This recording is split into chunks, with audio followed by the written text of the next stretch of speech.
Mesdames et messieurs, bonjour et bienvenue à cette émission politique. Vous le savez, l'actualité politique du moment ici en République du Bénin reste et demeure le grand dialogue politique national qui s'est déroulé du jeudi 10 au samedi 12 octobre 2019. Un dialogue politique qui a réuni 8 partis politiques sur les 9 officiellement invités. Des partis politiques qui sont en règle vis-à-vis de la charte des partis politiques du Bénin. 3 jours donc de réflexion sur les mots qui minent la vie politique nationale avec bien sûr à l'arrivée de grandes résolutions classées en de diverses catégories.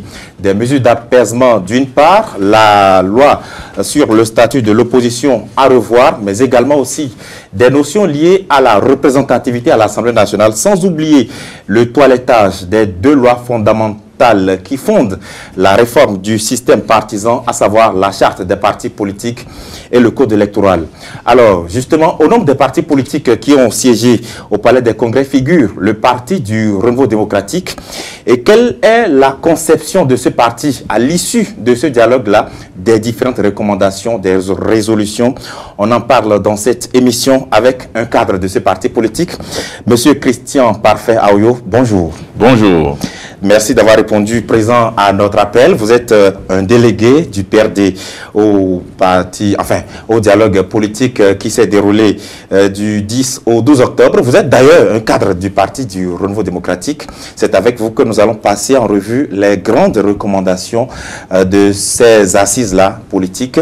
Mais avant de commencer, peut-on dire aujourd'hui que ce dialogue a exorcisé les maux qui minent la vie politique béninoise?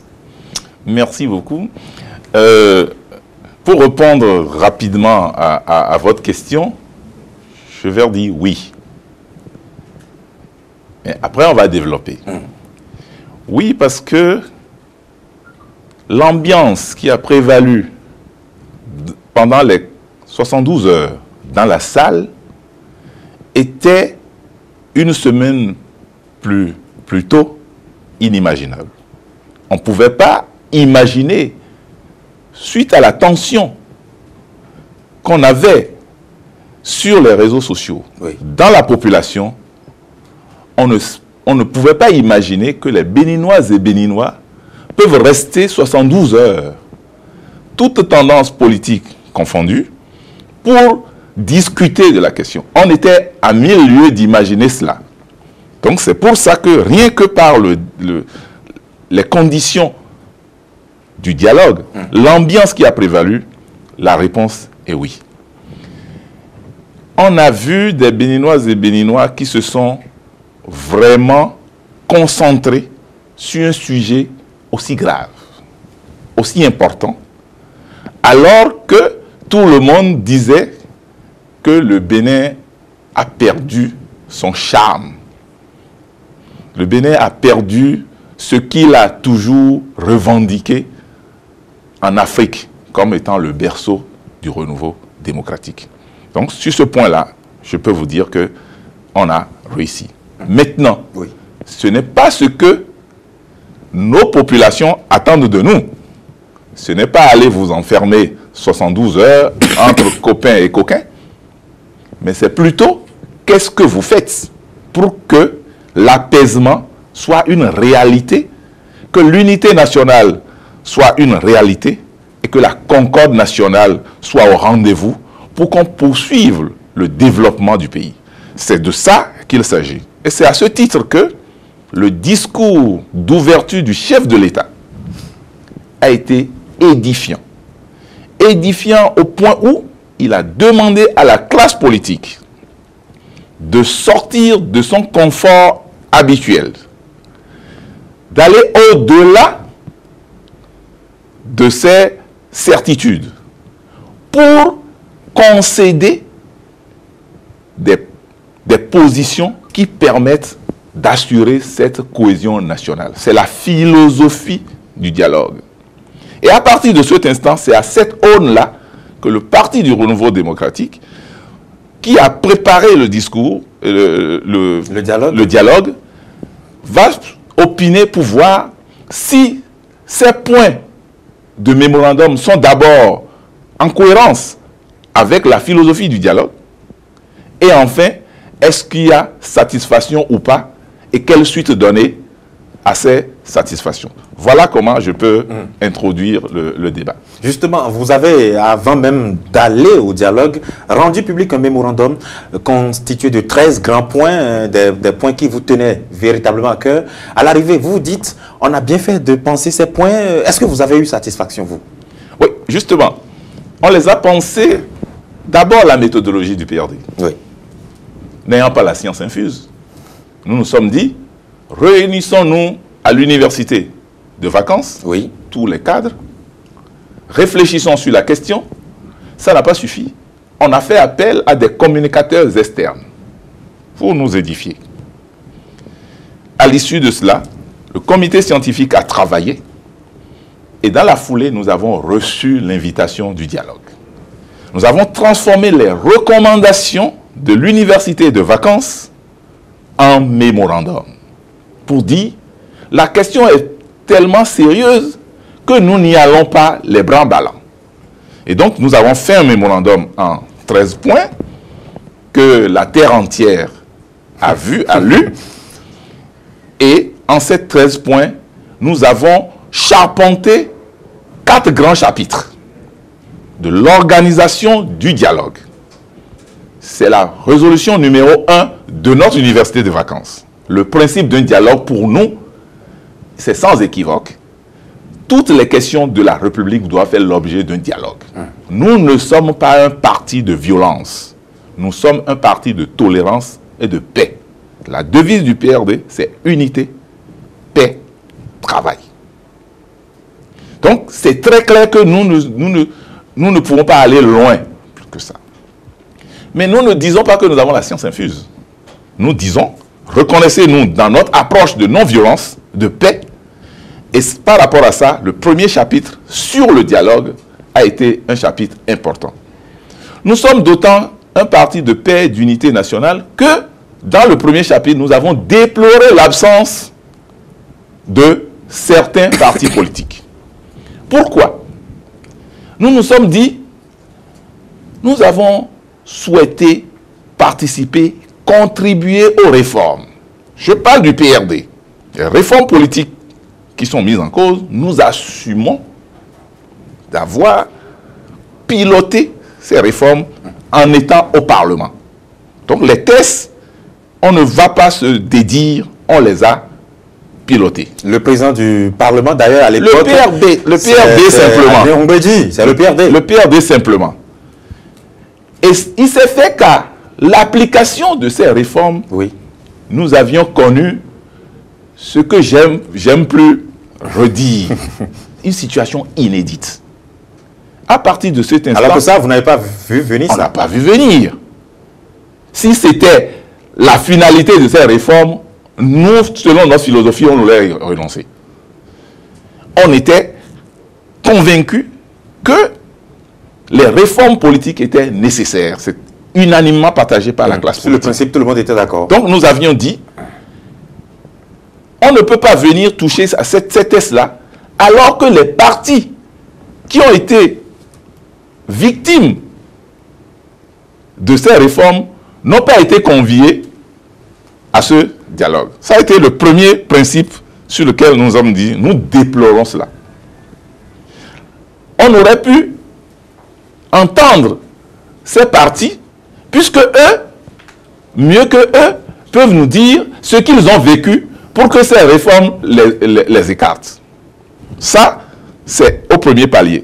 Deuxième palier, certains ont quitté l'étape d'enregistrement et se sont vus bloqués à la porte d'aller aux élections. C'est ça, à la Commission électorale nationale autonome. Voilà. Donc, on estimait que cette catégorie devait être aussi au dialogue. Oui. Certains ont franchi les 2 étapes et sont allés aux élections. On estimait que cette 3e catégorie devait être au dialogue. On n'a pas vu toutes les catégories et à partir de cet instant, nous l'avons déploré. Nous nous sommes dit, il s'agit du Bénin. Et il y a eu des personnalités qui ont dirigé à un instant T de l'histoire de notre pays, le pays. Et Dieu nous a donné la grâce qu'il soit vivant. Nous nous sommes dit, il serait bon à l'instar de la richesse, de la présence des anciens présidents d'Assemblée nationale, il serait bien que ces personnalités, pour ne pas les citer, Oui. le président Boni Yayi et le président Nicéphore Dieudonné Soglo, soient présents à ce dialogue pour partager avec nous leurs certitudes, leur expérience et surtout leurs inquiétudes. Nous ne les avons pas vus, nous l'avons déploré. Nous avons dit à ce dialogue, nous le voulons inclusif. On a été un peu triste de constater que la société civile, à travers au moins le clergé, ne soit pas invitée. Oui, mais le gouvernement a suffisamment expliqué un peu les tenants et les aboutissants de ce dialogue politique. Dialogue politique, ça a été dit par le ministre Oronla, d'ailleurs. Oui, dialogue politique, Oui. ça veut dire pour nous, dialogue sur les questions politiques. Oui. Donc, je vais continuer Oui. pour que il n'y ait pas d'amalgame. D'accord. Donc, quand nous avions constaté tous ces points-là, nous nous sommes dit, mais en dépit de ça, l'autre principe fort au PRD, le dialogue est un processus. Ils ne sont pas là, nous le constatons, nous le déplorons, mais nous disons, nous allons au dialogue. C'est ce qui a fait que, lorsque nous avons reçu l'invitation, nous nous sommes empressés de nous organiser pour sortir notre mémorandum. Pour dire que ça soit acté, qu'on ne dise pas après que nous n'avons pas été au dialogue. Nous ne sommes pas partisans de la politique de la chaise vide. Nous ne sommes pas partisans de la violence. Nous sommes partisans du dialogue. Donc, nonobstant tous ces problèmes, nous nous sommes dit, nous allons au dialogue. Ça, c'est le premier chapitre de notre mémorandum. Le deuxième, c'est que nous sommes rentrés dans le vif du sujet. La charte des partis, ce qu'on peut appeler les réformes politiques. Et nous avons fait des observations. Pourquoi? Toute proportion gardée. Les deux textes dont il s'agit, dans mes propos liminaires, j'ai dit que nous les avions conduits. Il me plaît de dire au peuple béninois que le 15 juin, Maître Adrien Mbouedi, à l'investiture de la 7e législature, avait dit nous gagnerions à faire les réformes politiques et à réformer le système partisan. Donc 15 juin 2015. 2015. On n'était pas encore à l'avènement du gouvernement de la rupture. Concordance de temps, le gouvernement du président Patrice Talon arrive et dit « Je veux faire les réformes ». Tout logiquement, le PRD et son président ont suivi les réformes pour aller jusqu'au bout. Je voulais rappeler cela pour dire que, pour rien au monde, nous n'allons cracher sur les réformes. C'est ça. Mais à partir du moment où on a eu ça, nous nous sommes dit, nous connaissons ces tests. Pour les avoir forgés. C'est vous qui les avez faits. Nous les connaissons davantage parce que nous avions été victimes. Donc à partir de ce test, de votre propre test que vous avez voté à l'Assemblée nationale. On a été victimes. À partir de cet instant, nous sommes légitimement en droit de partager notre expérience de victime. Donc, il faut aller au dialogue. Il faut aller au dialogue.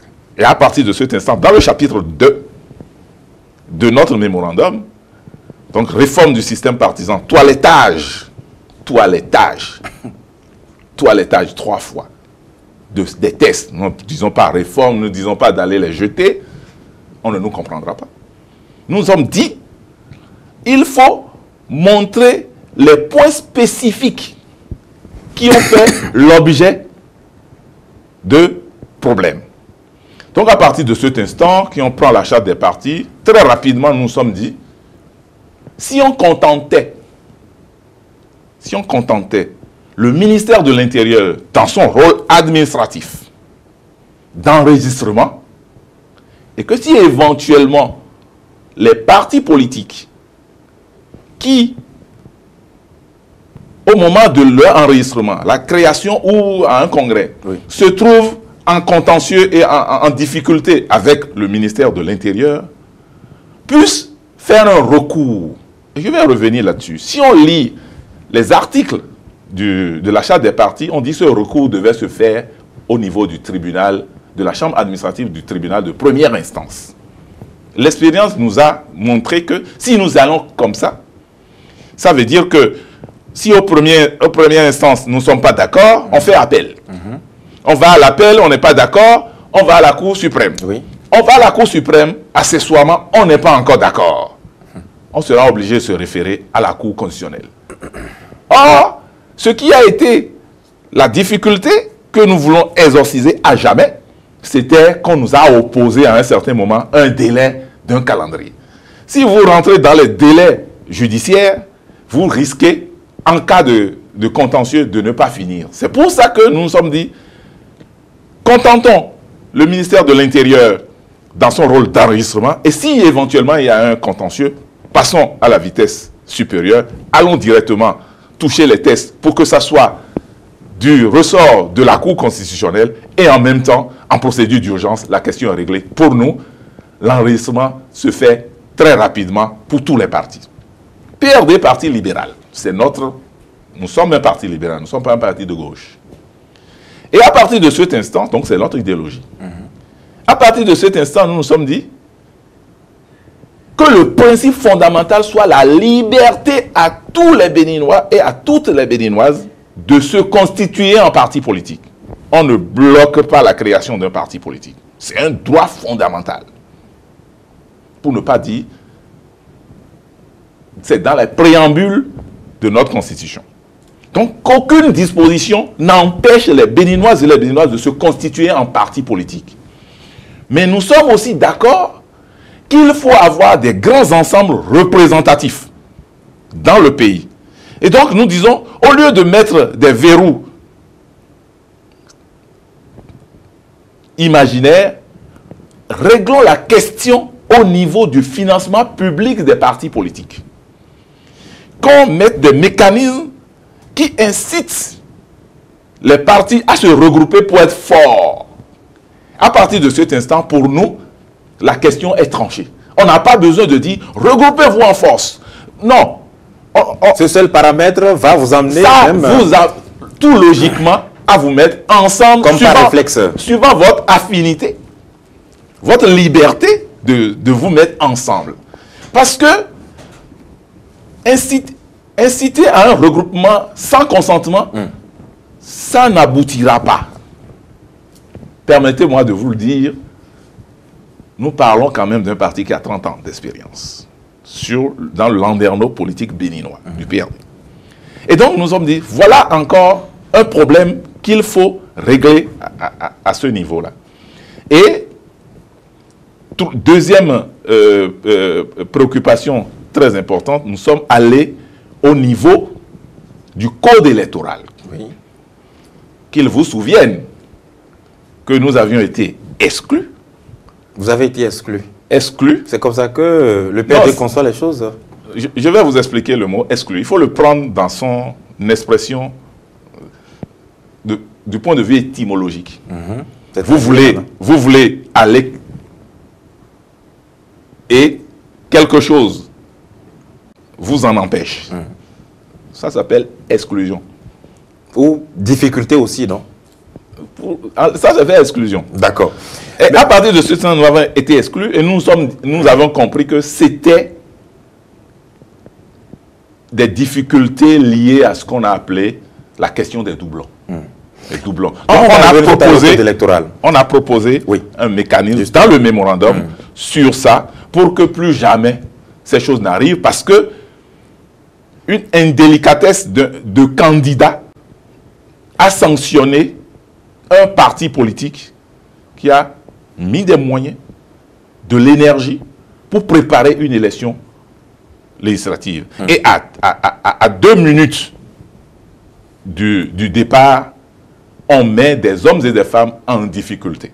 C'est pour ça que nous avions proposé aussi au niveau du mémorandum que des mécanismes soient trouvés pour que cette question soit soit réglé. Mais au niveau de la charte des partis politiques, vous avez jugé nécessaire de pouvoir réduire le ministère de l'Intérieur dans un rôle purement administratif. Ça, vous l'avez dit tout à l'heure. Qu'est-ce qui fonde justement cette position que vous avez? Vous avez l'impression que le ministère de l'Intérieur n'est pas véritablement impartial dans le traitement des dossiers? Est-ce que vous rejoignez ceux qui pensent que le ministère avait cherché des mécanismes pour leur nuire?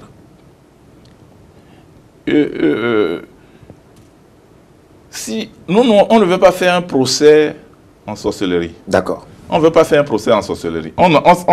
Nous, dans notre conception, le ministère relève de l'administration. À partir de cet instant, notre conception de l'État, les services de l'administration sont au service de la population. Le ministère de l'Intérieur n'a pas vocation à empêcher la libre organisation des citoyens. Parce que c'est à faciliter aussi au dialogue. Tout le monde a été d'accord sur ce diagnostic. Oui. C'est parce que tout le monde a souffert au ministère de l'Intérieur que unanimement se dit, bon, le ministère devient une structure purement administrative, quitte à ce qu'une autre instance juge du fond des dossiers. Du fond, en termes de contentieux. En termes de contentieux. En termes de contentieux. D'accord. C'est-à-dire, s'il n'y a pas de contentieux, imaginez, on vous dit, pour être parti politique, oui, vous devez avoir tel nombre de pièces. Vous les avez, le ministère constate et dit, vous avez le truc. Mais dans votre pièce numéro 2, il y a un problème. Il vous le notifie. C'est ça. Mais le ministère n'a pas vocation à interpréter votre dossier, à aller jusqu'à dire, non, vous n'avez pas fait un congrès. Ce n'est pas ça le problème d'un ministère. Le ministère constate de manière factuelle. Le parti dit, je ne suis pas d'accord sur votre observation. Le ministère, nous on dit, à partir de cet instant, il y a malentendu, il y a un contentieux. Oui. Allons à la Cour constitutionnelle trancher en procédure d'urgence. Pour nous, si cette proposition est prise en compte, en 5 jours, un parti politique est créé au Bénin. Ça ne veut pas dire que nous sommes pour la floraison de partis politiques. C'est la question que j'allais poser. Qu'est-ce que vous faites à partir de ce qui vient en prélude à la création d'un parti politique au vu des nouvelles dispositions? Alors? Les nouvelles dispositions seront toujours là et renforcées. In fine, c'est la manière d'y arriver. Nous pensons que si on met un savant dosage au niveau du financement public des partis politiques, on va se retrouver peu ou prou entre 3 ou 4 grands partis politiques ayant une vocation nationale. Et eux bénéficieront du soutien public. Et attention, on a ajouté, à partir de cet instant, c'est les fonds du contribuable qui sont mis à disposition. On mettra un comptable public au niveau du parti et la gestion de ces fonds-là doit être une gestion transparente. Pour nous, c'est le début de la bonne gouvernance au sein des partis. On y veillera dans ce mécanisme aussi que la gouvernance politique, la démocratie au sein des partis soit respectée pour qu'in fine, que ça soit à l'intérieur des partis que nous sortions les cadres qui viennent diriger et piloter la politique nationale. Ils apprennent au sein de leur parti les notions de gouvernance au sein des partis. Donc nous estimons que si notre démarche est suivie, on n'ira pas autour de 5 grands partis. Cela n'empêche que chaque fois qu'un citoyen ou des citoyens, conformément à la loi, nous n'avons pas remis en cause l'organisation 15 par commune, avoir un siège départemental, nous n'avons pas remis ça en cause. Ça ne vous a pas dérangé, vous? Ça ne dérange pas. Et ça ne doit pas déranger. Un parti doit d'abord, à la création, au moins avoir respecté les textes de la République. Donc ça ne nous dérange pas. Et donc c'est comme ça que nous sommes dit, voilà. Et ce cap-là, tout le monde a été unanime. Nous devons avoir de grands ensembles au niveau politique. De grands ensembles, pas de petits partis. Mais les partis politiques sont libres de se constituer. Je ne sais pas si vous voyez la nuance. Si vous n'avez pas... C'est-à-dire que les critères sont là, il suffit de les remplir, pour devenir parti politique. Et à partir de cet instant, on n'a pas besoin de les empêcher Vous voyez la nuance. Et sinon, ça a reçu l'assentiment de tous les délégués au niveau du dialogue après? Je crois que ça fait partie des points de consensus. Ça fait partie des points de consensus. Mais en matière de traitement du contentieux, vous n'avez pas pu trancher au dialogue? Non, on n'a plus de temps. Parce que vous, vous avez proposé la Cour suprême, oui. Mais après, non, la Cour constitutionnelle. La Cour constitutionnelle, mais après, bon, on n'a plus rien entendu. Non, au dialogue, nous avons plus abordé les questions politiques et les principes de base. D'accord. Ça, c'est technique. Tous ces autres-là, c'est technique. C'est technique. Et la technique, il faut le laisser aux spécialistes. Tout le monde n'est pas spécialiste de tout. Et là aussi, ça fait partie des dérives. Moi, je ne suis pas constitutionnaliste. Ce que je dis, de ma posture d'homme politique et de citoyen simple, je donne les principes. Et une fois que les techniques disent que c'est comme ça, ça va se faire, je suis satisfait. Et c'est la posture du PRD. Ce qui a fait que on a proposé de manière chirurgicale et précise les points où, si on les touche, ça peut régler tous les problèmes. Nous sommes aussi restés dans la philosophie du dialogue, en termes de contenu. Il s'agit d'un dialogue politique et d'une réflexion sur les réformes. Oui. Alors, vous allez voir que nous ne sommes pas dispersés. Pierre ne s'est pas dispersé du tout. Et on est resté aussi sur les grands principes. Voilà d'une manière globale. Et c'est ça qui nous a beaucoup plu. Ça a été un problème de satisfaction.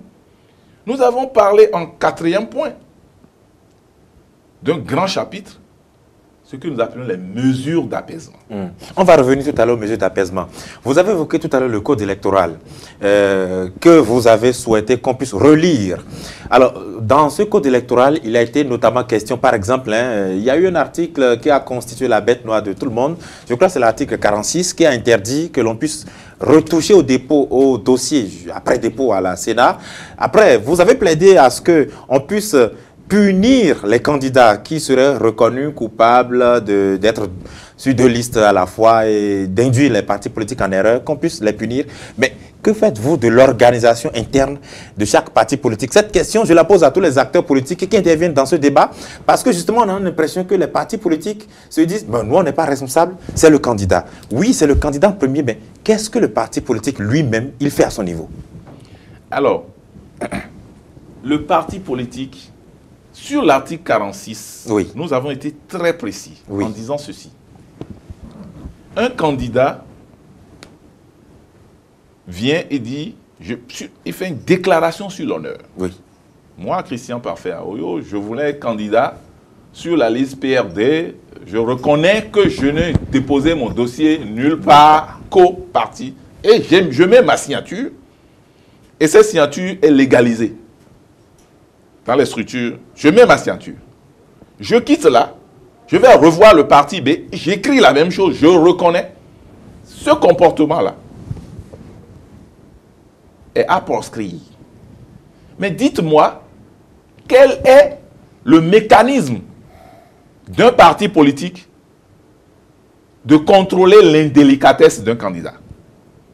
Et c'est pour ça que nous nous sommes dit, tout candidat qui aurait signé un document comme ça sera responsable vis-à-vis de la loi. Le parti ne peut être sanctionné, à cause de ce fait. À cause de ce fait. Si le parti, puisque c'est difficile de contrôler un indélicat, c'est très difficile. Mais ça jette du discrédit sur le parti aussi. Non, tel que ça se passe, oui, aucun parti ne peut le faire. Il suffit que on sache, par exemple, un frère vient te dire, apprenne que tu es candidat, et on peut jusqu'à aller falsifier ces documents-là. Comment le faire? Ça peut ne pas être la signature de la personne, et on va sanctionner. C'est pour éviter tous ces problèmes-là. Entre autres, on aurait déjà sanctionné un parti parce qu'on a organisé intelligemment son exclusion. Et donc, vous voulez que le parti ne soit plus reconnu coupable de ce genre de délit? Ce n'est pas le parti qui est responsable, c'est l'individu. Et à partir de cet instant, que l'individu soit reconnu tel, on a prévu des mécanismes qui soient retirés de la liste, mais que le parti ait la possibilité de le remplacer et que lui soit poursuivi parce que c'est un peu faux usage de faux quelque part. C'est ça. C'est de ça qu'il s'agit. Le parti ne peut pas être responsable de... Je crois que ce point aussi, tout le monde a reconnu que ça a créé du tort à certains et ça a été reconnu. Ça fait partie des propositions que nous mettons sur la table au niveau du dialogue politique. Nous avons vu aussi qu'il y a un problème qui n'est pas clair au niveau de l'article 242. C'est du code électoral. Du code électoral. Les 10%, c'est ça, à obtenir pour valider son siège à l'Assemblée nationale. Oui. Qu'est-ce qui vous a dérangé dans cet article? Non, ce n'est pas ce qui a dérangé. D'accord. D'abord, il y a un problème de cohérence. Surtout à l'alinéa 4. Pour faire court, nous avons dit, enlevons cet alinéa 4-là. Je reprécise. Nous sommes pour le principe de grands ensembles. 10%, oui. Oui. Mais l'élection législative est une élection de circonscription. Oui, mais dans le même temps, la Constitution dit que le député est un élu de la nation. Tout à fait. Qu'est-ce que vous en faites? C'est un problème purement technique. Le député est l'élu de la nation et nous le gardons comme élu de la nation. Est-ce que le PRD a peur d'avoir 10% Ce n'est pas le débat. Ce n'est pas le débat. Mais parce qu'on se demande, mais comment se fait-il que vous puissiez trouver un problème dans cet article 242? Le PRD... Non, je vais vous expliquer. Oui. Cet article 242 pose un problème de circonscription électorale. Moi, je vous dis que tous les spécialistes du droit constitutionnel, et cette fois-ci, je me permets de les défier, de nous amener un seul test au monde où on dit, vous êtes élu dans une circonscription et vous êtes jugé sur le plan national. C'est-à-dire que tel que l'article est, 242 est alinéa 4, vous pouvez être bien élu à Porto Novo, écraser quelqu'un. Oui. Parce que les populations ont estimé que c'est vous qui êtes le plus représentatif pour aller parler au nom de toute la nation à leur goût. Donc, ils ont usé de leur droit de vote. Et par un mécanisme, on vous dit, ce n'est pas vous. Donc, la souveraineté du vote du peuple est remise en cause par un mécanisme. Il y a un problème. Nous disons, il faut appliquer les 10% dans la circonscription. Est-ce que vous voyez la nuance? Dans la circonscription. Dans la circonscription. Ça veut dire que quoi? Dans une circonscription, c'est le parti qui prend les sièges, c'est parce qu'il aurait eu les 10% et 10% fois le nombre de circonscriptions, forcément, vous êtes 10% sur le plan national. Je ne sais pas si vous comprenez très bien. Le débat ce n'est pas parce qu'on a peur des 10%, c'est parce que le fait de dire que vous êtes élu dans une circonscription, d'abord, avant d'avoir un mandat national, vous êtes d'abord élu dans une circonscription. Si on avait fait comme les élections européennes, où la France est une circonscription, on peut appliquer ce prorata-là. Mais c'est tout comme si, aux élections législatives européennes, la France est une circonscription. Mais la France est une entité nationale. L'Allemagne est une circonscription. Et on applique le pourcentage européen. Ici, la première circonscription, deuxième jusqu'au 24e est la circonscription. Ce n'est pas le Bénin qui est la circonscription au niveau des élections législatives. Cette disposition n'a pas de problème quand il s'agit d'élection du président de la République. Parce que la circonscription est le Bénin. Je ne sais pas si vous voyez la différence. Donc, on a mis ça sur la table pour que les spécialistes réfléchissent sur cette question-là. Vous l'avez dit au dialogue, ça? On l'a dit. Et quelles ont été les réactions? Quelles ont été les réactions? Sur le consensus, oui. Le principe est acté. Après, techniquement, on va voir la faisabilité, les différents calculs à faire. Les différents calculs à faire, sans détourner l'esprit de grand rassemblement,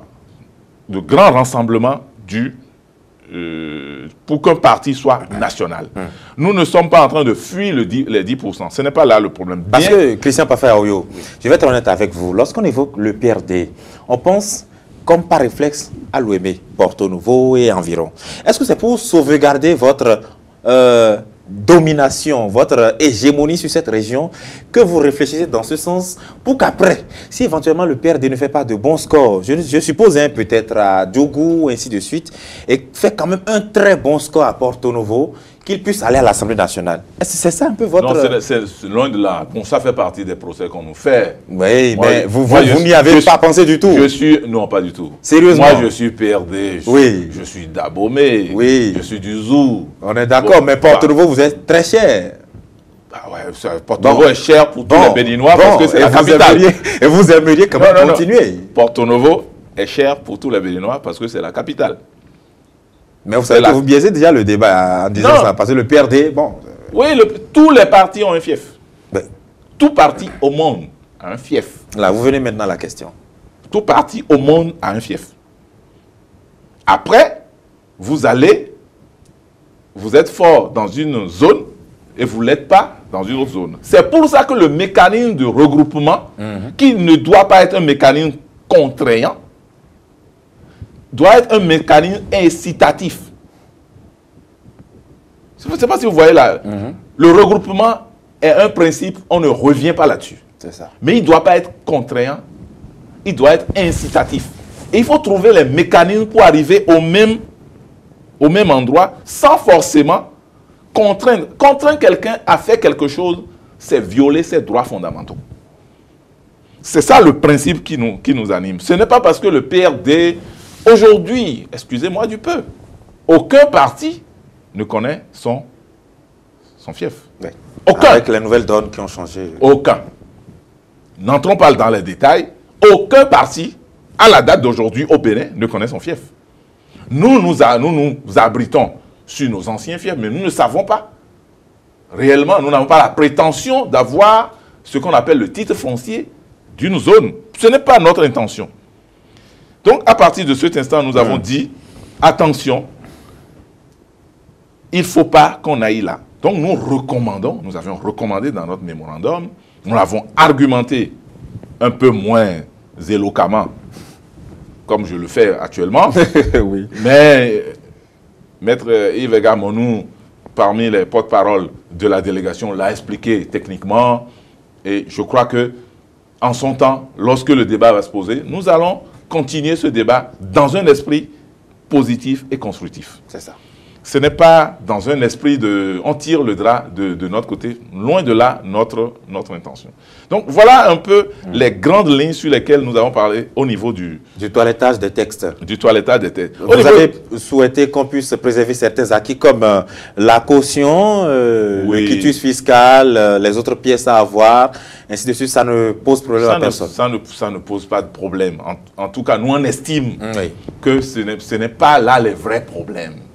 Ce n'est pas là les vrais problèmes. Sinon, regardez le nombre de personnes, le nombre de partis qui s'est précipité pour aller prendre son récépissé. En fait, oui, son récépissé. Oui. Mais nous disons, laissons-les. Nous sommes dans l'allégorie du match de football. Nous disons que la balle soit ronde pour tout le monde et que l'arbitre soit neutre. Et qu'à la fin, le meilleur gagne. On n'a pas eu ce sentiment aujourd'hui. Et nos militants nous ont mandatés d'aller plaider cela. Donc nous sommes partis au dialogue fort de ce mandat-là pour aller dire, Urbi et Orbi, que non seulement nous sommes fâchés, nous tournons la page, nous évoluons pour que plus jamais ça. C'est ça un peu l'esprit qui est le nôtre. Et lorsque vous avez cet esprit-là, et qu'à l'issue du dialogue, l'ambiance qui a régné, les amis d'hier, qui sont devenus des ennemis circonstanciés. Lorsque vous avez vécu tout ça, vous dites, enfin, mais pourquoi diantre n'avions-nous pas eu l'idée? Mais qu'est-ce qui a mis la main sur le Bénin pour que nous n'ayons pas tôt cette idée de dialogue?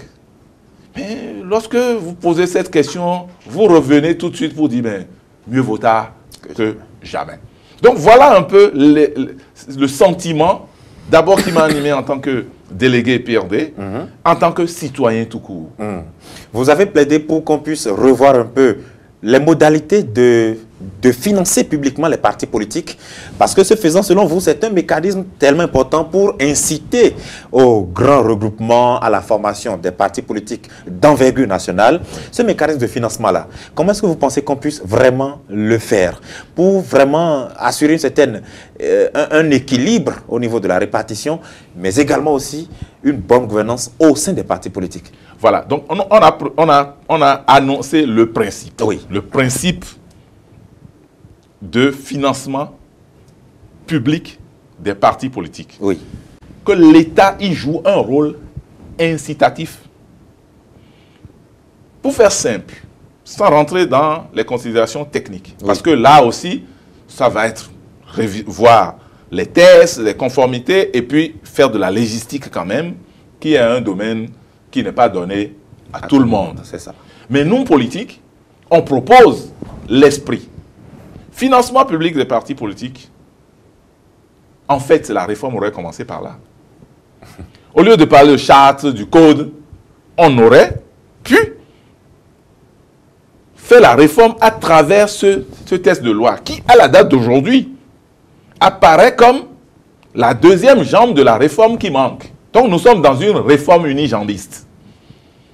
Si le financement était à côté, beaucoup de critères qu'on a mis de manière épaisse au niveau du code, au niveau de l'achat des partis, auraient pu se retrouver au sein du financement public d'achat des partis. J'explique. Oui, que l'État dise, vous êtes 10 à aller aux élections, moi je finance les 5 meilleurs au prorata de. Et on met les critères.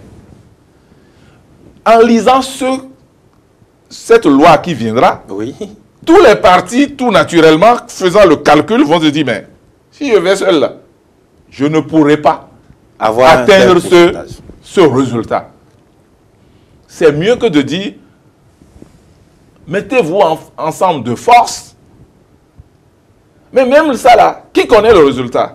Oui, mais Christian Pafé-Ayo, c'est ça, c'est ça la nuance. Oui, mais qui demande qu'on se mette ensemble de force? Qui a demandé ça? Quand vous lisez dans les tests. C'est l'esprit que vous percevez, ça? Oui, ça se met en filigrane. C'est des mécanismes qui ont vocation à se mettre ensemble. Et nous disons, la forme contraignante n'est pas la bonne dans une organisation politique. C'est la forme incitative qui est la bonne. Le regroupement, oui. Mais c'est la forme incitative que nous voulons que ça soit vraiment la norme. Que les gens s'organisent. Et ça, vous ne l'aviez pas su en forgeant les tests. Puisque en début d'émission, c'est un secret de polichinelle, vous avez d'ailleurs reconnu que vous étiez l'un des artisans au PRD de ces tests-là. On n'avait pas vu ça avant de l'avoir expérimenté. Je vous ai dit que dans la réforme, il manque la loi sur le financement public des partis. Pour nous, ça manque. Et à partir de cet instant... Et c'est un fait. C'est un fait. Ça manque. Et s'il y avait ça, on aurait corrigé beaucoup de choses. Donc, nous avons plein espoir que très rapidement... Que la loi soit... Qu'une telle loi soit votée. Je rappelle aux téléspectateurs, aux Béninoises et Béninoises, que nous sommes encore à cette étape de notre entretien sur le mémorandum du PRD. Parce qu'après, nous allons revenir quand même sur le dialogue, je l'espère. Donc, sur le mémorandum, avant de dire maintenant si nous avions eu satisfaction au dialogue, je rappelle qu'il y a un 4e point que nous avions mis sur la table. Les mesures d'apaisement. Les mesures d'apaisement. Ce qui, moi, personnellement, m'a frappé. Les mesures d'apaisement, on apaise quoi? On apaise quelque chose qui fait mal. Il y a apaisement parce que quelque chose fait mal. Donc nous nous sommes dit, restons strictement sur le plan politique. Les mesures d'apaisement, nous nous sommes dit, un vrai problème s'est posé aux dernières élections législatives. Et c'est là où nous avons salué le discours d'ouverture du président Patrice Talon et la précision sans complaisance du diagnostic. Il a été très clair, il y a un problème. Et là, nous le soulignons, nous le répétons à chaque phase au moment du dialogue pour que nous ne nous dévions pas de l'objectif. Nous nous sommes dit, il y avait déjà des discussions en suspens. Par expérience, nous nous sommes dit que les élections nous coûtent très cher. Et donc, nous avons fait une proposition qui règle un problème technique et, in fine, règle un problème politique et un problème de légalité. Je vais vous l'expliquer. Oui. Nous avons dit, pour les mesures d'apaisement, profitons de cette situation pour faire les élections générales en 2021. Mais le premier principe qui est derrière cela, c'est de dire 2019 élections, 2020 élections, 2021 élections. Ça a un coût, tout le monde est d'accord. Ça a un stress, tout le monde est d'accord. Ça a trop de complications, tout le monde est d'accord. Et chaque année, on est presque en élection, si on n'est pas en train de faire une élection, on est à la veille d'une élection. Et selon la taille de l'élection, la veille est encore plus compliquée que l'année de l'élection. Donc nous nous sommes dit, profitons de ça pour régler la question de couplage de l'élection présidentielle qui va venir, parce qu'on ne peut pas toucher au mandat du président de la République, en 2021, d'où l'année 21. Et couplons cela avec les élections législatives. Cela, pour nous, est une manière de couper la poire en deux. Parce que nous estimons, à juste titre, nos militants avec, que le Parlement tel qu'il est ne peut nous conduire parce que nous l'estimons qu'il n'est pas légitime. Donc, vous estimez que la 8e législature n'est pas légitime au PRD? Parce que frustré? Je crois que c'est l'opinion publique nationale. Non, mais tout le monde ne le dit pas ainsi. Hein. Oui. Christian Pafferoyo. Vous allez vous rendre... Vous voulez, on peut faire une cartographie. Ceux qui ne le disent pas, c'est ceux qui sont dans une certaine position. Et ça s'est transcrit, permettez-moi de prendre un ton grave, ça s'est transcrit dans les comportements au dialogue. Que j'ouvre la parenthèse, je la ferme, que je trouve cela regrettable. On va revenir tout à l'heure à ce dialogue. Mais vous avez justement demandé qu'on coupe la poire en deux. Couper la poire en deux, c'est organiser les élections générales, législatives et présidentielles en 2021 qui permettent au peuple de se réconcilier avec lui-même et de démarrer sur une nouvelle base. Parce que ça fait partie des griefs et des problèmes. La légitimité de l'Assemblée nationale 8e législature fait partie des griefs qui font que les hommes et les femmes se sont mis dans la rue les 1er et 2 mai 2019. Les faits sont là. Après, deuxième chose... Après, chacun a sa façon de voir aussi. Totalement. Chacun vient voir midi à sa porte. Bien. Chacun voit midi à sa porte. Voyez un peu. Ça là, il n'y a pas de doute là-dessus. Et je vous dis, si vous faites la cartographie politique, vous verrez que ceux qui sont à l'équateur voient le soleil d'une autre manière. ceux qui sont au pôle Nord autrement et ceux qui sont au pôle Sud autrement. Ça a toujours été ainsi hein, sur le plan politique. Sur le plan, même dans l'opinion. Je viens aussi de donner un principe, un principe naturel. Ça, c'est la Terre, ça c'est la vie, c'est le cosmos. Cela n'empêche que, quand on revient à la classe politique et qu'on suive le discours du chef de l'État, je vais essayer de lire une partie que j'ai soulignée dans le discours du président.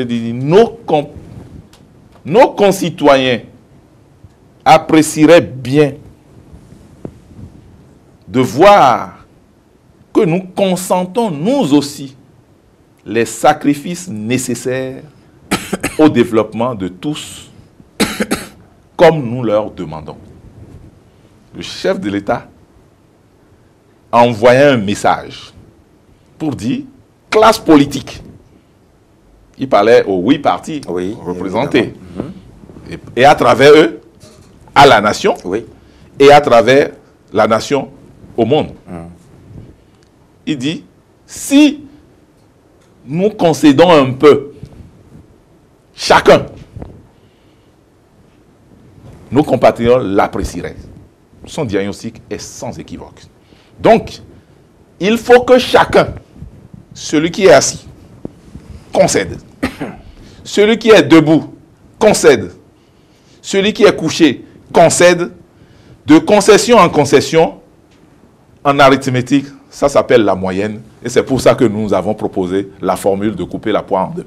C'est ça. C'est ça notre proposition d'élection générale, qui lie des questions politiques, des questions d'unité nationale, des questions de légitimité aux questions techniques, économiques, et en même temps donner le sursaut. C'est de cette manière que nous voyons le sursaut national et que nous appelons mesure forte. L'autre mesure forte, nous avons dit et déploré au départ que les anciens chefs d'État n'étaient pas au dialogue. Nous estimons que ce dialogue n'est qu'un processus. Au PRD, c'est un processus. On vient de démarrer.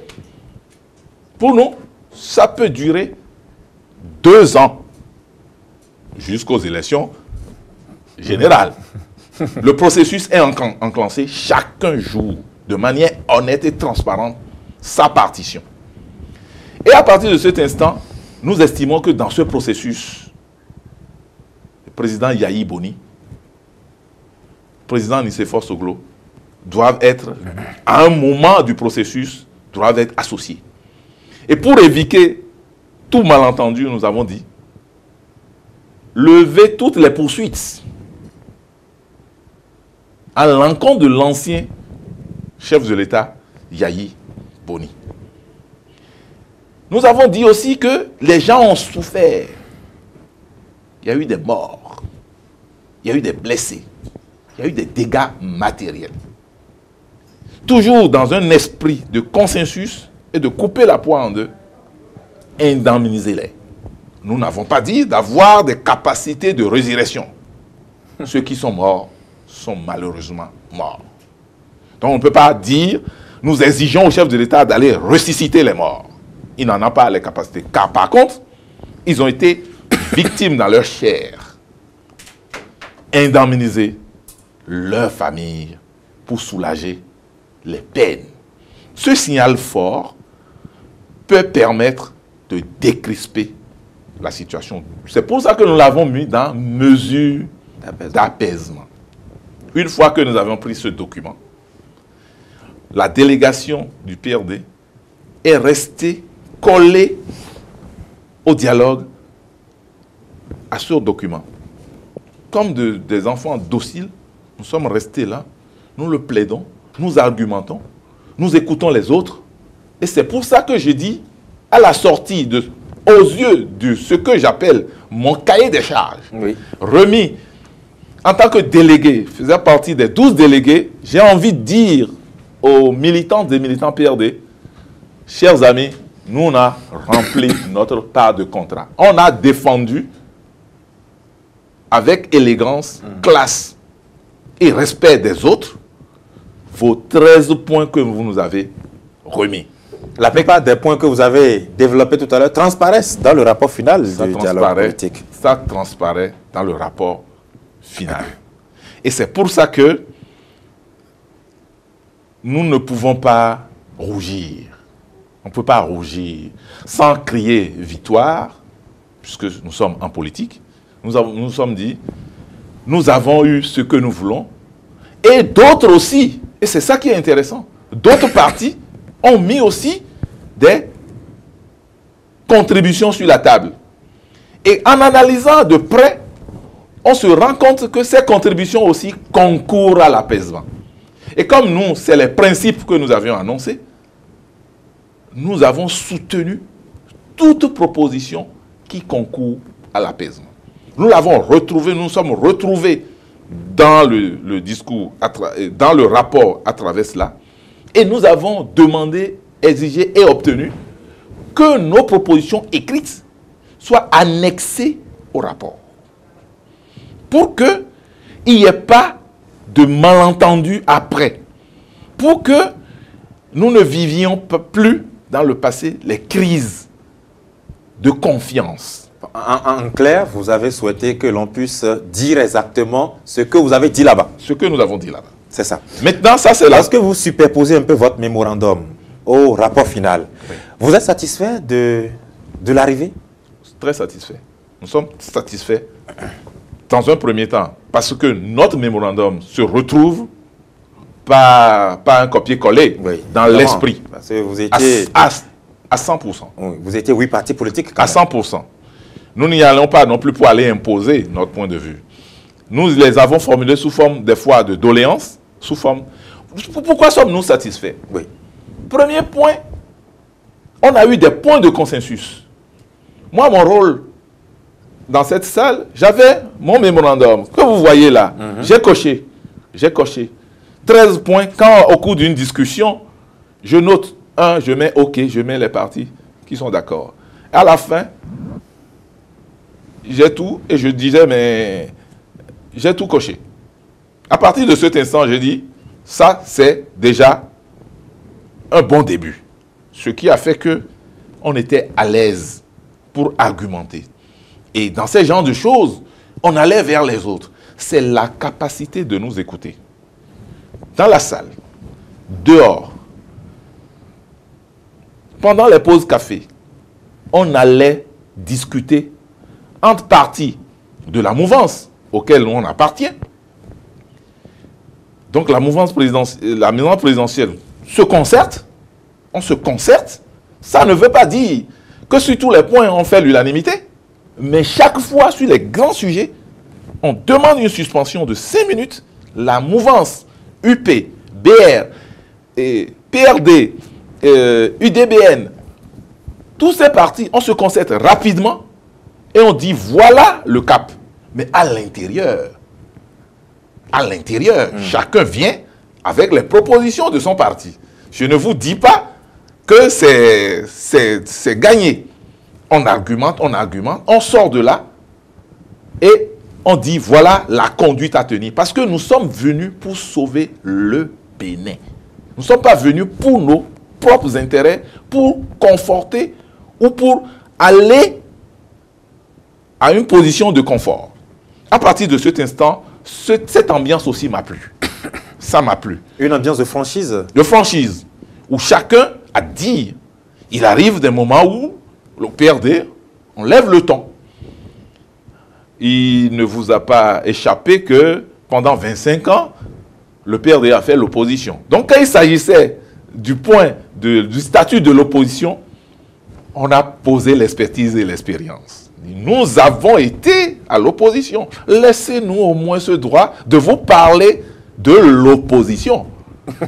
Dans la salle, on n'en avait pas vu. Permettez-moi d'être un peu prétentieux sur ce sujet. Dans la salle, parmi les 8 partis, oui, on était ceux qui ont fait de 90 en 2019, le parti qui a l'expérience de l'opposition. Donc on était à l'aise pour parler du dysfonctionnement de la loi sur le statut de l'opposition. d'autant plus à l'aise qu'aujourd'hui, nous ne sommes pas dans l'opposition. Mais nous nous sommes dit, ça n'arrive pas qu'aux autres. Ce n'est pas parce que nous avons changé de position aujourd'hui que nous n'allons pas penser d'une manière globale. Ça, c'est l'état d'esprit du PRD. Mais étant donné que vous vous êtes posé en une formation politique de ressources, puisque si vous dites, nous on a suffisamment emmagasiné d'expérience pour vous parler, c'est que vous venez comme la cobaye même pour dire, voici ce que nous on a vécu. Voilà. Est-ce que c'est en l'absence de ce statut de l'opposition que vous avez finalement viré vers la majorité? Vous avez donné votre exemple pour dire, on aurait pu continuer à faire l'opposition si par exemple nous avions eu un statut de l'opposition conséquent? Non, ce n'est pas lié à ça. Ce n'est pas lié à ça. Ce n'est pas lié à ça. Ah bon? Nous avions... le discours qui dit on est fatigué de faire de l'opposition, parfois... Non, ce n'est pas qu'on est fatigué. On a fait le bilan. On a fait 25 ans. Un parti politique, ce n'est pas un moineau. Un moineau qui prend le piège chaque fois au même endroit et revient. On a fait 25 ans d'opposition. On a tiré les conséquences. On est en train de faire l'expérience de la mouvance. On n'a pas dit qu'on va faire la mouvance pendant 25 ans. Mais on a pris la résolution à Ifaï en 2014 pour dire allons faire aussi l'expérience de la mouvance pour qu'en son temps, on puisse comparer. Nous sommes dans une démarche d'expérience. Il s'est fait que c'est le président Patrice Talon, c'est en son temps que nous sommes venus à la mouvance. On ne rougit pas.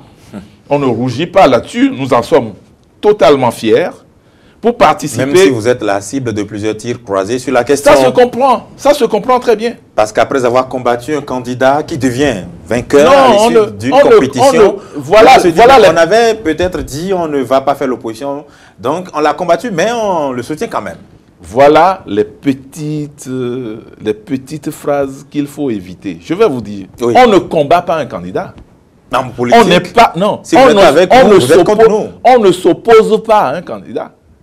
Enfin, on fait l'opposition par rapport à un programme d'action. À un programme d'action.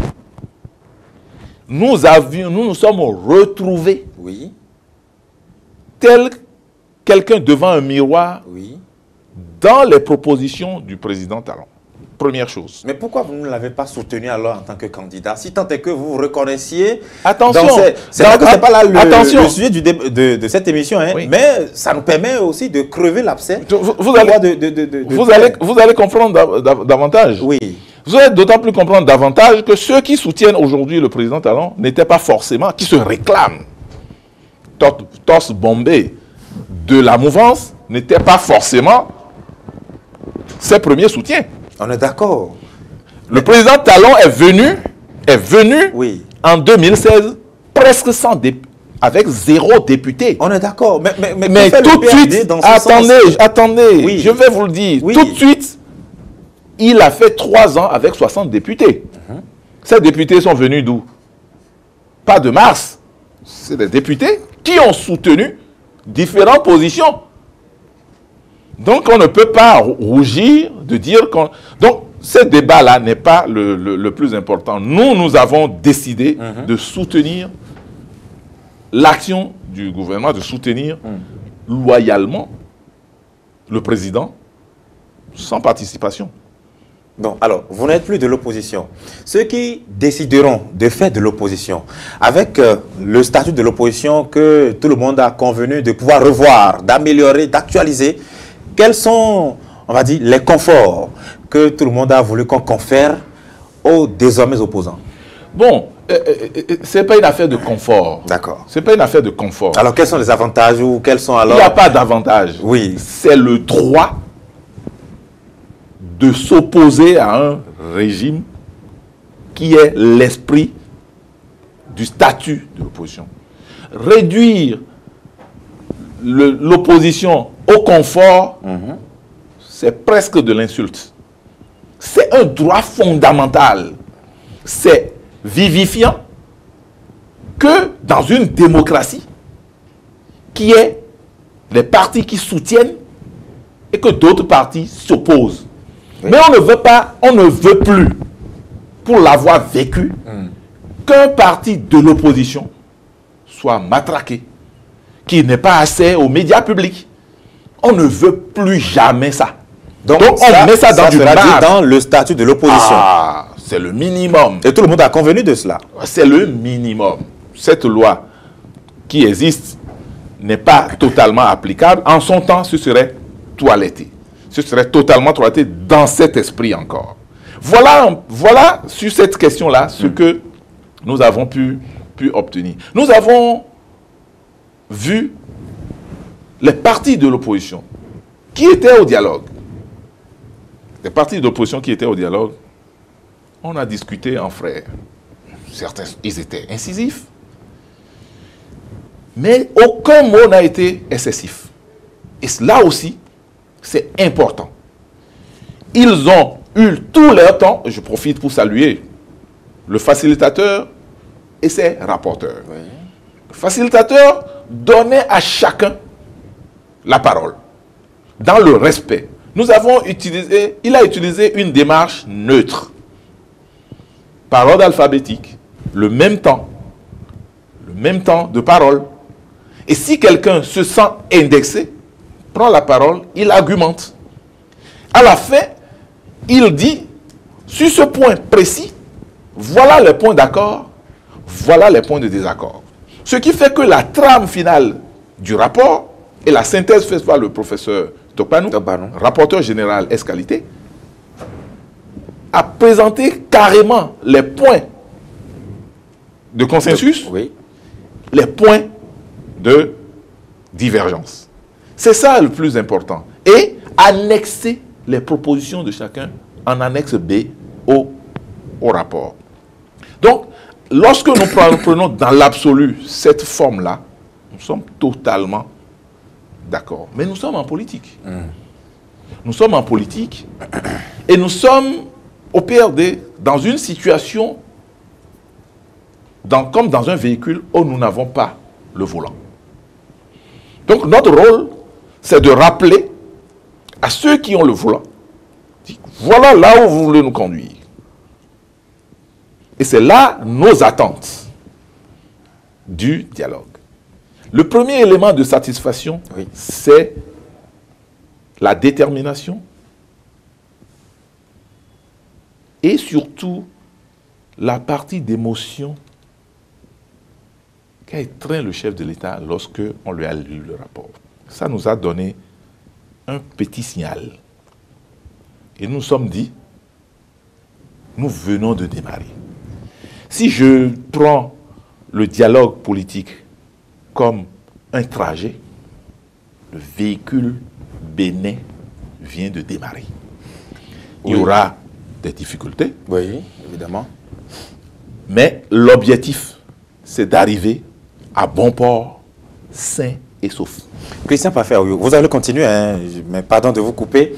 Si on votait la loi portant statut de l'opposition, en tout cas si on la revoyait, puisqu'il y a une loi quand même qui s'est avérée obsolète, si on l'actualisait, que c'était bien, et qu'on assurait ou garantissait un accès équitable aux services, enfin aux médias par exemple, tout ce que vous avez voulu, si c'était fait, est-ce que ça peut arriver encore que le PRD fasse de l'opposition? Ça, c'est une question parallèle.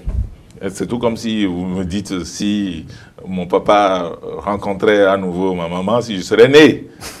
Non, c'est-à-dire ne voyez pas de manière réductrice la question de l'opposition, de non-opposition.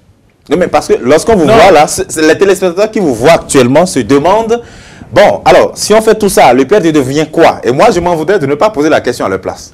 Le PRD devient, pour le président Talon, invariable sur son soutien. C'est ça. Et après le président Talon, Patrice Talon, invariable sur son soutien. Et après Talon? Après Talon, le PRD respectera ses thèses. Quelles sont les thèses du PRD? Voilà. Toute orientation politique est discutée dans un congrès ou dans une convention nationale.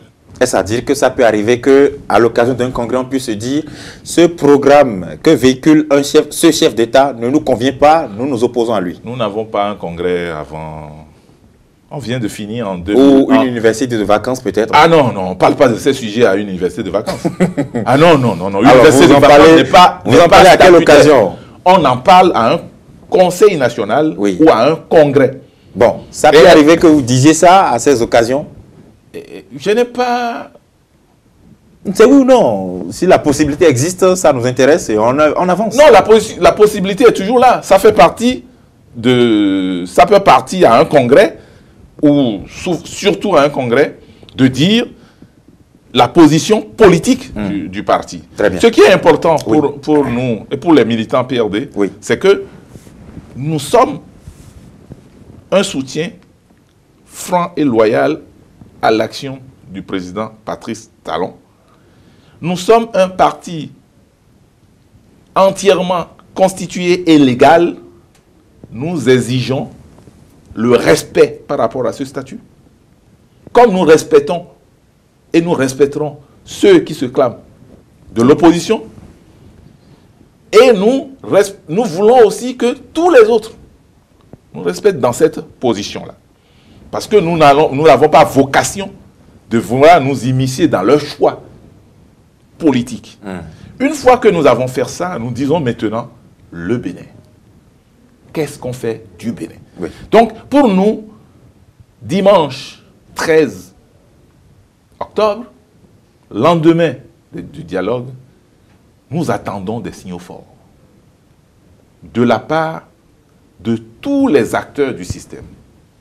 Nous prenons solennellement l'engagement, nous au PRD, de suivre comme le lait sur le feu, avec l'expérience qui est la nôtre, avec les positions qui sont les nôtres, les moyens qui sont les nôtres, de suivre comme le lait sur le feu, que personne ne vienne dénaturer l'esprit du dialogue. Cet esprit-là, il ne faut pas le dénaturer. Sortir le Bénin grandi. Aller vers la cohésion nationale.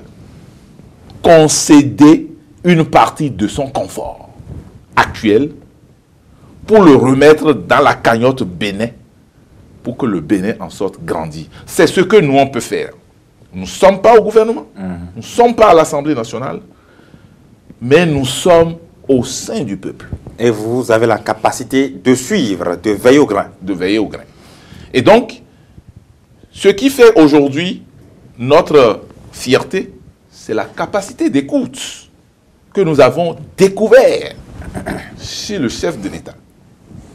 Nous sommes sentis écoutés. Premier élément. Deuxième élément, nous nous sommes sentis écoutés par nos frères et sœurs, quel que soit leur bord politique. Et troisième élément, nous voulons animer avec les partis de la mouvance autrement. Ah, ça nous intéresse, ça. Ah oui. La mouvance autrement, c'est-à-dire quoi? Ça veut dire que quoi? Ça veut dire que la mouvance, aujourd'hui, ne doit plus être timorée, doit assumer et conduire le président Patrice Talon à réussir son mandat. Enfin, c'est le genre de mouvance qui dit qu'une législature est illégitime, c'est ça? Non, on n'est pas dans ça. De toute façon, on a entendu le dire à 2 reprises dans cette émission. Si nous, à la mouvance. Oui. Et parfois, on se dit, mais comment se fait-il que vous réclamiez de la mouvance et que vous teniez certains discours? Non. Ça paraît parfois paradoxal. Se réclamer de la mouvance, c'est aider le chef de l'État à aller au bout de ses réformes. Mais pas en se confondant à un parti de l'opposition, tout de même, dans le langage. Tout de même. Non, pourquoi vous pensez qu'un parti de l'opposition fait des propositions contraires au Bénin? Mais il faut gommer ça de la tête. Un parti de l'opposition peut faire des démarches. Moi, je m'en souviens encore. Un président comme Mitterrand recevait tous les mardis à déjeuner tous les opposants à son régime. À déjeuner. Je ne sais pas si vous comprenez ce qu'il dit. Et ça, je l'ai lu dans les mémoires de Jacques Attali, conseiller de Mitterrand. Il dit que le jour où il a initié, il a dit « laissez-les parler ». Et quand les opposants, pendant ce temps, c'était les Jacques Chirac, c'était les Sarkozy, donnaient leur point de vue, il donnait instruction à ses conseillers pour qu'on puisse en tenir compte et même s'en approprier. Du coup, dans les mesures prises, l'opposition qui n'est pas aux affaires se retrouve dans les mesures et a de difficultés à aller systématiquement contre les mesures. C'est une question de gouvernance. L'opposition n'est pas... On n'est pas dans un schéma de voici les forces du bien, voici les forces du mal. On n'est pas dans un schéma de nous avons la science infuse, vous êtes opposition, vous êtes des cancres. Alors, on est dans un schéma de opposition, mouvance, les deux ensemble font la démocratie. Ceux qui sont au gouvernement gouvernent, ceux qui sont au législatif légifèrent, ceux qui contrôlent, contrôlent, ceux qui animent la vie politique, animent la vie politique. Et on ramène le rôle, et ça a été aussi un principe fort du dialogue, on remet la vie de l'animation politique aux partis politiques. Donc, nous ne sommes pas pour l'unité de pensée. Alors, chaque acteur politique anime la vie politique conformément à à ses idéologies. Le modèle de soutien que vous entendez imprimer là, vous le tenez d'où? Oh, dans toutes les démocraties, vous le trouvez toujours. Dans toutes les démocraties, vous le trouvez toujours. C'est ce qu'on appelle, c'est le soutien sans participation. Ça n'a pas que des inconvénients. Ça n'a pas que des inconvénients. Les inconvénients dans le commun des mortels, c'est que on réduit la politique au confort qu'on trouve quand on est avec un pouvoir. Mais le rôle premier d'un homme politique, de la classe politique, c'est d'abord contribuer à l'unité nationale et à la paix. Nous sommes à l'aise. Nous bombons le torse au PRD de dire Ubi et Orbi que sans être au gouvernement, nous avons participé à la paix au Bénin. Nous en sommes tellement fiers que rien ne peut nous consoler sur ça. Tout le monde nous aurait suivis. Qu'on n'aurait même pas fait ce dialogue. On serait à autre chose. On serait en guerre. Suivez-moi bien. On serait en guerre contre le chômage, contre la misère, contre les maladies, contre le sous-développement. Cette guerre-là est permanente. Et elle se fait dans la cohésion et l'unité nationale. Et aujourd'hui, on a laissé ces problèmes quotidiens des jeunes sans emploi et on distrait la classe politique, on distrait la nation parce qu'il y a de petits problèmes. Donc nous disons, faisons économie. Donc le dialogue politique, c'est une distraction pour vous? Non, dans les comportements qui conduisent aux crises. Les comportements qui conduisent aux crises, on peut faire économie de ça. Très bien. On peut faire économie des comportements qui amènent aux crises et on concentrer toutes nos énergies sur les questions de développement. Donc, lorsqu'on vous suit, on a l'impression que ce dialogue politique constitue pour vous comme un point de repère qui constitue autrement aussi un point de départ. Vous avez dit, bon, désormais, vous allez évidemment continuer à soutenir, mais en soutenant autrement. Oui. Et je demandais quel était le contenu réel de ce soutien. Si on vous suit aussi, c'est comme un soutien, mais avec un œil très ouvert pour dire ça, ça ne va pas, ça ne va pas. On a entendu par le passé une expression, la mouvance critique. C'est ça que vous voulez faire? Nous, on a appelé mouvance constructive. D'autres parlent d'opposition constructive aussi. Hein? Et oui, donc ils sont à l'opposition, on les respecte. Oui. Et nous, on a la mouvance, on demande qu'on nous respecte. Mais il n'y a pas de mouvance destructive, à ce qu'on sache. Mais qui vous dit qu'il y a une opposition destructive? Il n'y a pas d'opposition destructive non plus. La destruction peut venir de partout. Lorsque votre comportement ne concourt pas à la paix. Lorsque vous vous cachez derrière votre doigt dans ce que j'appelle un légalisme béat, ça peut être source de destruction. La destruction, ce n'est pas opposition, mouvance. La destruction, c'est dans le comportement. Nous disons, Plus jamais ça, au PRD. Plus jamais ça. Ne faisons pas d'amalgame. Il n'y a pas d'amalgame. Il n'y a pas de force de bien, mouvance, force de mal, opposition. Opposition, mouvance, c'est deux entités, les deux faces d'une même pièce, et c'est les deux faces qui font la pièce. Une est gâtée, la pièce s'appelle une pièce gâtée, on la jette. Elle n'est pas utile. Mais que dites-vous à ceux qui pensent que lorsqu'on soutient les actions d'un régime en place, on ne parle pas beaucoup sur la place publique des côtés mauvais, mais qu'on voit le chef et qu'on en discute avec lui en aparté? Qu'est-ce que vous répondez à ceux-là? Oui, c'est justement ça le comportement. C'est ce que vous voulez faire, vous? Ce n'est pas ce qu'on veut faire. D'accord. C'est ce qu'on fait. Ah, c'est ce que vous faites. Ah oui. Il ne faut pas que les gens pensent que nous, chaque fois qu'il y a un problème, on trouve tous les mécanismes pour donner notre point de vue à la personne, dans le cas d'espèce, au chef de l'État. Ça peut être sous forme de fiche, ça peut être sous forme de coup de fil. Et notre président joue bien ce rôle-là.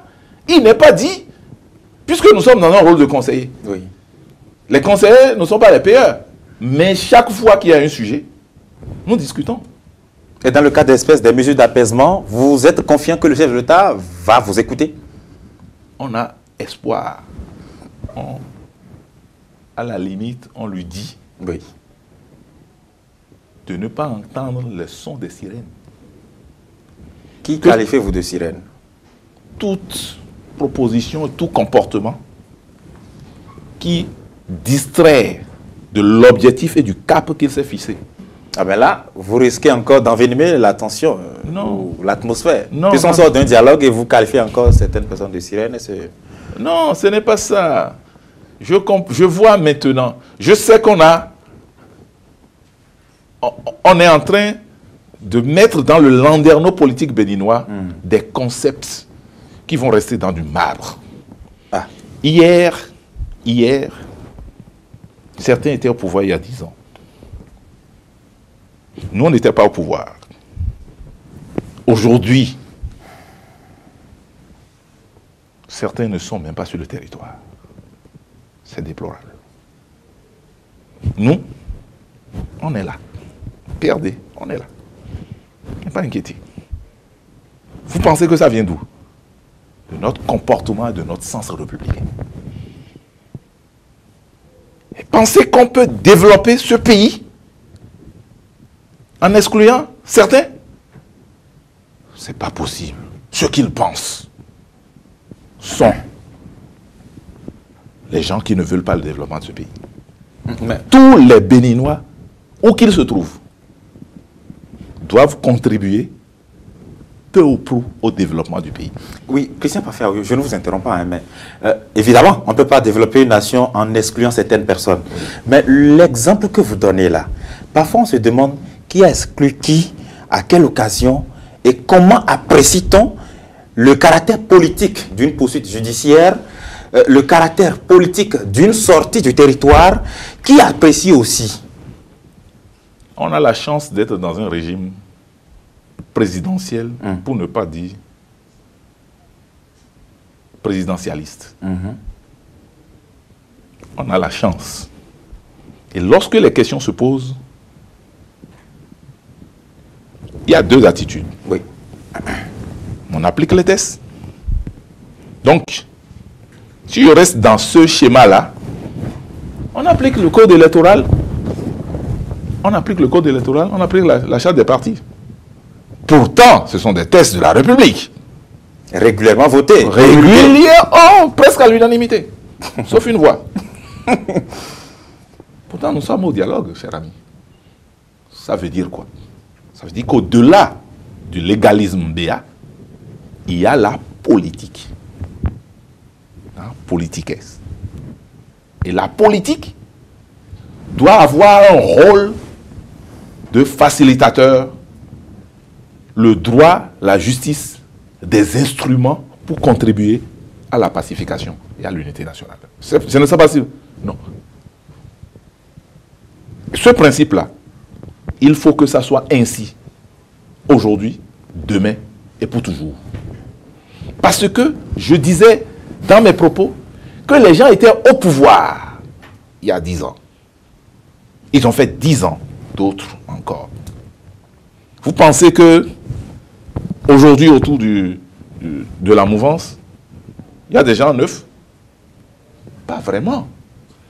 Mais il y a des esprits neufs. Il y a des comportements neufs.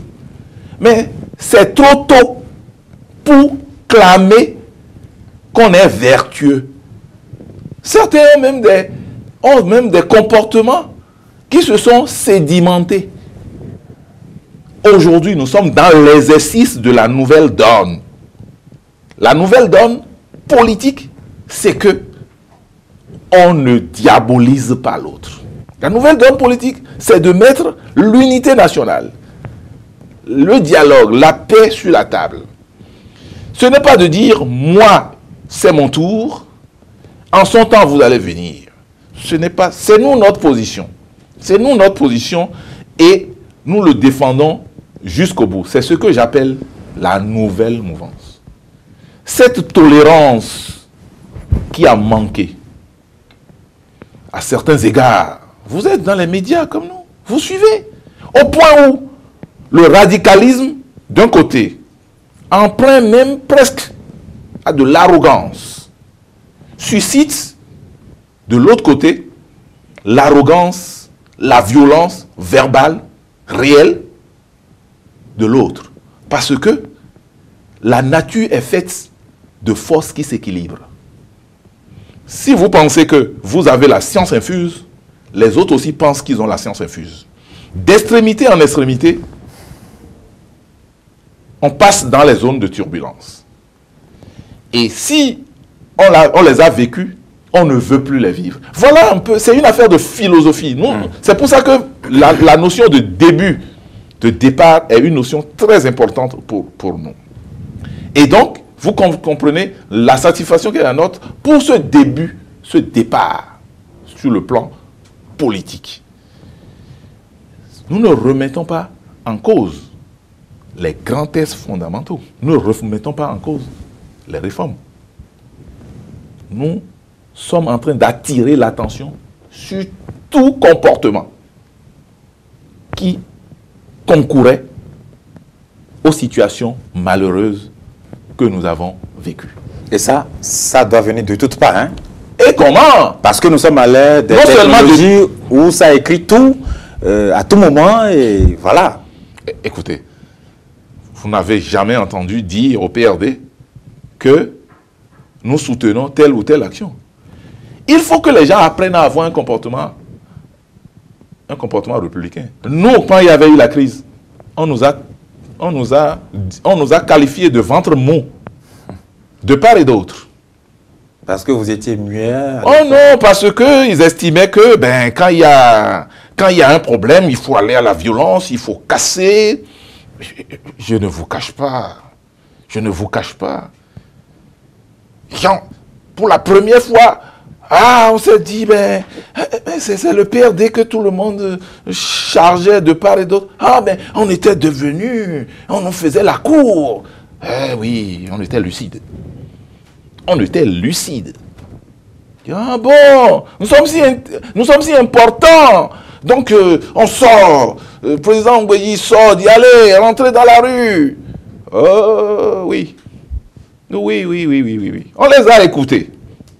Je ne vais pas citer de nom. Et c'est pour ça que vous déplorez ces comportements. On a écouté. Ces religions de la violence. Ceux qui m'écoutent là savent qu'ils sont venus nous voir pour nous amener à la violence. Ah bon? Oui. Ils m'écoutent, hein, et on s'écoute et on se comprend. Et nous, on leur a dit, c'est ça. Donc, ça règle le problème. Mais ça traduit un malaise profond de notre contexte sociopolitique. Hein? Bien sûr. Et on leur a dit, non, on ne fait pas. Si vous voulez, on a à la communication, les coupures de journaux, les attaques au PRD sur cette position. Vous comprenez que je sois un homme heureux ce dimanche pour qu'on ait pris cette position de paix. Oui. Comprenez-moi, pendant la période électorale. Comprenez-moi simplement. Très bien. J'ai été aux côtés du président, comme d'autres. On a vécu ça. Et qu'aujourd'hui, nous soyons en train de dire, de conclure que ces comportements ne sont pas bons. C'est de ça qu'il s'agit. Très bien. C'est de ça qu'il s'agit. Nous avons des contraintes de temps et dans moins de 4 minutes, nous allons devoir quitter cette émission. Avec toute votre éloquence, vous allez devoir opiner sur une question qui, ma foi, ne semble pas très préoccupante au niveau du parti du Renouveau démocratique. Contredisez-vous, enfin, contredisez-moi si j'ai tort, les femmes. On ne vous a pas entendu parler des femmes dans votre mémorandum. Au niveau du débat, ça a quand même transparent, enfin, on a vu ça hein, dans le rapport final où on a plaidé pour une certaine politique de discrimination positive à l'égard des femmes. Est-ce que le PRD plaide pour les femmes ou pas? Attendez. Oui. Vous êtes en train de chercher dans le attendez, dans le mémorandum. Dans le mémorandum, oui. Non seulement nous l'avions traité, nous avions traité un autre sujet, écrit dans le mémorandum.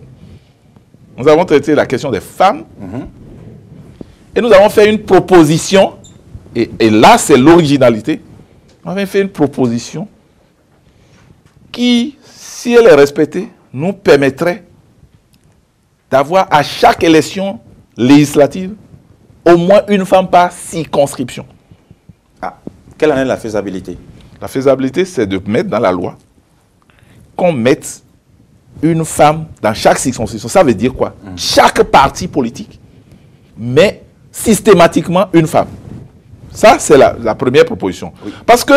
Encore qu'il faut que la femme soit dans une position... Non, du coup, elle doit être non, élue.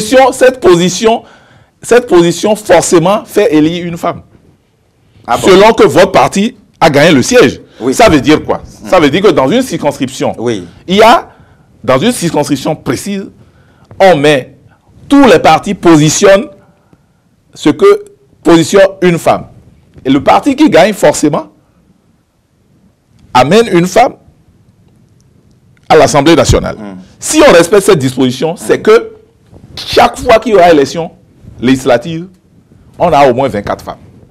Première disposition. Deuxième disposition, nous pensons qu'il faut mettre dans la loi, d'une manière globale, ce qu'on appelle la discrimination positive. Oui. Pour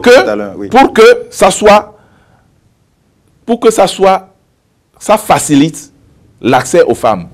Mais on a vu dans d'autres pays, on met les discriminations positives, pour ça les femmes ne sont pas élues. C'est pour ça qu'on a ajouté le mécanisme que les femmes soient positionnées au niveau de la circonscription. Ça veut dire que chaque fois, au bas mot, nous avons le quart de femmes systématiquement au Parlement. Troisième disposition que nous avons proposée, avant de venir sur l'équité au niveau des sièges. Troisième disposition, disais-je, c'est qu'on mette des mesures incitatives au niveau du financement public des partis. On trouve là le mécanisme. Ce qui fait que si vous êtes financé parce que vous avez un tel nombre, on fait un bonus. Parce que le nombre de femmes que vous avez eues, vous avez posé, vous avez eu, ça c'est des mécanismes qui se discutent. On a des expériences, on fait du benchmarking et on voit la forme. Donc si on met tous ces éléments sur la table, ça nous amène à avoir plus de femmes dans les représentations au niveau du Parlement. Le dialogue a parlé du système au niveau communal et enfin dans les postes de nomination. Les postes de nomination sont du pouvoir discrétionnaire en fait, au gouvernement du chef de l'État. Nous, on n'entre pas dedans. On n'entre pas dedans, on ne fait que dans ces conditions des souhaits. Des recommandations, des souhaits, et on estime que ça va aboutir. Et troisième point, nous avons dit, compte tenu du fait que certaines zones ne sont sous-représentées, de tenir compte de la dimension démographique pour faire la répartition des sièges. À partir de cet instant, la loi sera modifiée dans cet esprit-là. Ça suppose qu'il y a des des dispositions à prendre. Voilà, sur cette question-là, ça a été très clair dans notre mémorandum, et on l'a bien dit. C'est vrai que notre mémorandum, les gens ont agité la partie spectaculaire, mais nous, c'est un document complet, 11 points. Tous les points sont à prendre dans leur entièreté. Et sur ce sujet-là, nous sommes sortis du dialogue avec le sentiment d'avoir été écoutés, d'avoir fait ce qui est de notre ressort.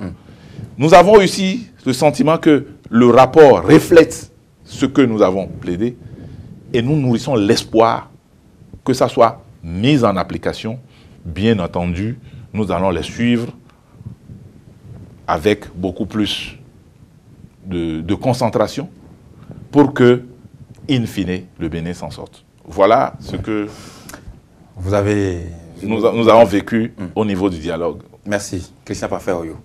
Vous êtes délégué du Parti du Renouveau démocratique au dialogue politique national qui s'est déroulé du jeudi 10 au samedi 12 octobre 2019. Vous êtes un cadre du Parti du Renouveau démocratique. D'ailleurs, pendant les 90 minutes imparties à cette émission, vous l'avez prouvé à plusieurs rubriques. Merci d'être venu répondre à nos questions pour éclairer de votre position l'opinion de nos téléspectateurs. Ceux qui nous suivent, que ce soit au Bénin, un peu partout en Afrique et dans le monde, on vous souhaite une bonne fin de semaine. Merci et que le Bénin s'en sorte grandi. Merci. Je vous remercie. Merci infiniment, Christian Pafé-Oyo. Merci aussi à vous, chers téléspectateurs qui nous avez suivis de bout en bout. Ce sera tout pour ce numéro de l'entretien. Bonne suite des programmes sur nos antennes. Vous l'avez compris, ces derniers jours, nous avons proposé des émissions spéciales dans le cadre de ce dialogue politique national. Merci de nous avoir suivis et bonne suite des programmes sur nos antennes. Au revoir.